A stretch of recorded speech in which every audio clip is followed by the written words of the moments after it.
Still be 3-0. Better than the alternative, right? I think we've shown a lot of spirit and fight. I'm not saying we've played that great, but I think we've shown some fight and some determination. And going there to Washington, we knew was going to be tough on that back-to-back, especially after an emotional Friday night. And I think, we had a number of guys. We looked at a lot of combinations. We hung around, and we're fortunate to get out of there. How's DeLon doing today? Pretty good. He actually went through the shoot-around.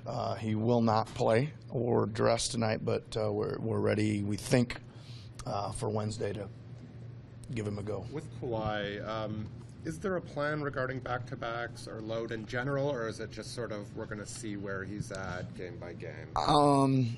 Yeah, I think there's a plan, right? The plan is that we look at it as we go here and take it a little cautiously. You know what I'm saying? I think that's the plan. I don't hate to sit here and say, there's no plan whatsoever. We're just, what time is it? There's no listing every back-to-back policy, or is there? No, I don't think so. We, again, early here, I think it's heavy. There was a heavy moment right at the beginning here. I think if you look down the road and it looks heavy again, it's probably a good idea that we'll do it again. But if it's an isolated, where there's not some days leading in and days after, I think we'll look at it as we go. Like would you have? Was it more? I don't look that far. I know. You know what I'm saying?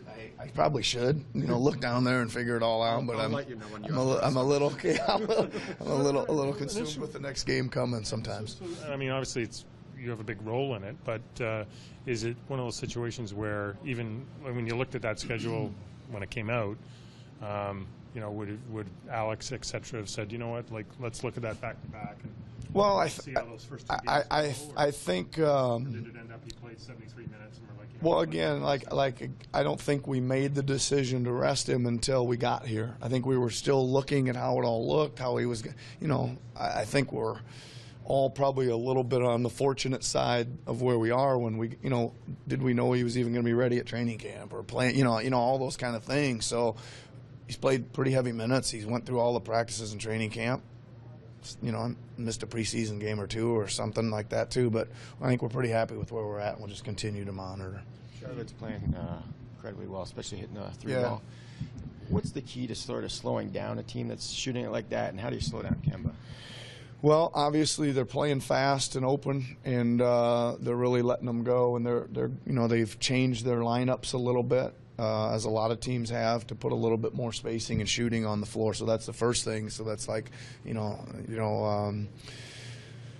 Coach Borrego looks at his roster and says, "No, let's do this right from the go." That's how I see it, and it's worked for him, right? So there's a lot of space, there's a lot of speed, and guys playing with a lot of confidence. So how do you stop it? Well, we got to get back. We got to do a much better job of talking and transition and taking away the early three ball, right? The early transition three ball. Then we're going to have to do a really good job of getting into them, right? Get into the ball, provide a little bit more help. And again, it's concentration and communication and effort. I mean, Kyle does it for you guys, and certainly Steph Curry's of the world, like that transition three or that deep three from the point guard.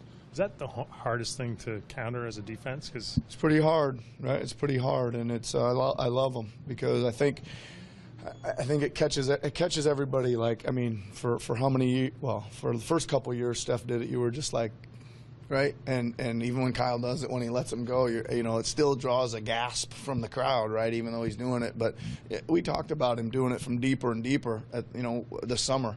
I said, keep working on it, keep extending it, because what happens is if they got to pull out and guard that, then you're hesitating and going around them, and now you're creating another problem for them. So trying to get Fred to work on that deep one a little bit, and see if we can get a couple more guys working on it too. Danny Green said he's just impressed with Kyle. Says funnest guy to play with right now. He said, is this the best short game run you've seen from him to start of your Kyle? It's pretty good. I think he's come out of the blocks like this before. I mean, that's your guys. You guys go look at that from yeah. So he does get himself ready and come out good a lot, but he's been pretty tough, man. I mean, he's been pretty tough, and that's we know he can play like that. So he's been good. I feel like call his own about almost everything on the floor like Yeah. you are this year. I mean, what was your intent there in terms of like, and have you seen an impact with Kyle, like a change?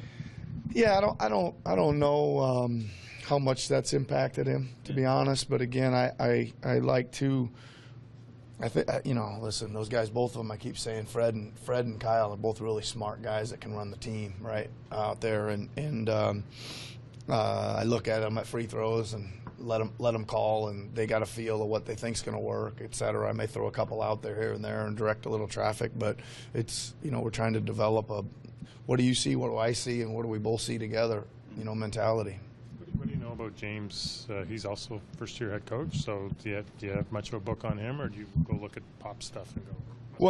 Well, he's he had the interim job in Orlando as well, and yeah, he's doing a lot of Spurs-like stuff, and he brought Tony Parker with him, as well. So there's some of those plays that are in there as well.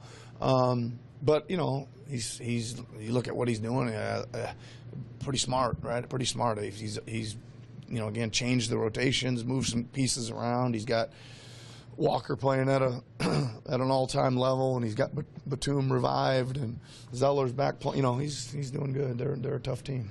We're talking to Danny about these point of emphasis on off-the-ball fouls. Yes. You guys seem to commit your fair share of them. Nope. What do you think of the point of emphasis, and do you think it will be accepted or will it recede?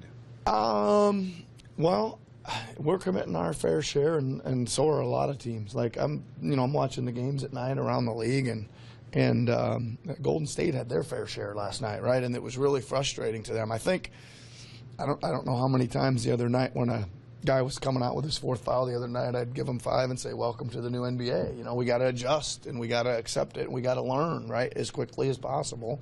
But it's not easy to make a big rule change like that. And now you're out in the battle, and it's like exactly opposite of what we've been teaching.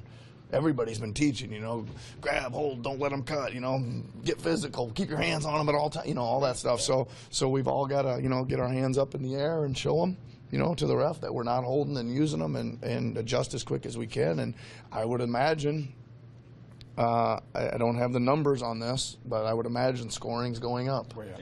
It's way up. Big time. Thanks. It's like the NFL, right? Nobody can hit anybody, and everybody puts up 40 points, and the quarterbacks are all throwing for 450. But that's okay. It's okay. It's okay. More games over 130 already this year than there were the entire month of October last year. Yeah, You're averaging 140. yeah. Which is, I guess, good for TV We viewers. we got to get our numbers up then a little bit, right?